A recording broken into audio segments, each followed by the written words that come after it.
সকিরে স্বামী ভাই যাচ্ছে বিনোদ ছুড়া নবগুম্বা দিয়া স্বামীর চূড়ার উপর ভয়ের কাকা ভাবে খেলাইয়া। তখন সখীগণ বলেছে রাধারানী, তুমি আর কি দর্শন করেছো? তুমি যে যমুনাতে জলান্তে গিয়েছিলে তখন সময়টা কেমন ছিল, তোমার সঙ্গে কে ছিল? রাধারানী ডেকে ডেকে বলেছে সখীরে, ওরে আমি থাকব ওরে কামকে করি, ওরে যমুনাথে জল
আমি অনেক প্রবন্ধ করি দরিবারে যাই হরি আমি ধীরে ধীরে হাতে বাড়াইয়া জলের মধ্যে তাকে দর্শন করি ধীরে ধীরে হাত বাড়িয়েছিলাম তাকে ধরার জন্য। জানিস তো সখী, যখন আমি তাকে ধরতে গিয়েছি তখন আর ধরতে পারলাম না। কেন জানিস? ওরে মুলো হইল কাল, ও হায় রে মুলো হইল কাল, হারাইলাম রক্ত লাল রে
জলের মধ্যে ঢেউ তুলে দিয়েছে। আর যখন ঢেউ তুলে দিয়েছে তখন আমার গোবিন্দকে আমি হারিয়ে ফেলেছি। তখন জ্ঞানদাস পদকর্তা ডেকে ডেকে বলেছে, জ্ঞান দর্শন মানে সুরনাথা বিনোদিনী, তুমি অকারণে নেমেছিলে জলে, তুমি বুঝতে নারীরে মায়া, জলে ছিল তার অঙ্গ ছায়া, সাম ছিল কদম্বের ডালে। তাই যখন ছায়াকে ধরতে পারেনি কেঁদে কেঁদে কেঁদে এসেছে। সখীগন্ধে ডেকে ডেকে বলতে, সখীরে আমি কি বলবো তোদের কাছে আমার বন্ধুর রূপের বর্ণনা। আমার বন্ধুর যে রূপ বলেছে সেমন রূপ লাগি আমার আঁকি জোরে।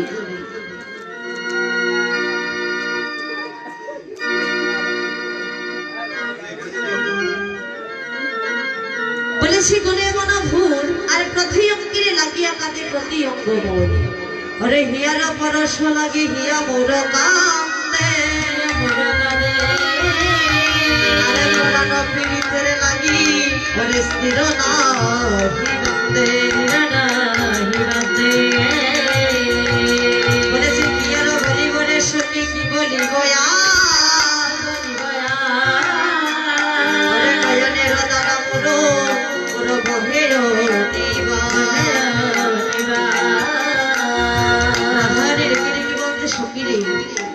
এই জগতে গোবিন্দকে ভজন করে গোবিন্দকে ভালোবেসে আজ আমার মনোদশা।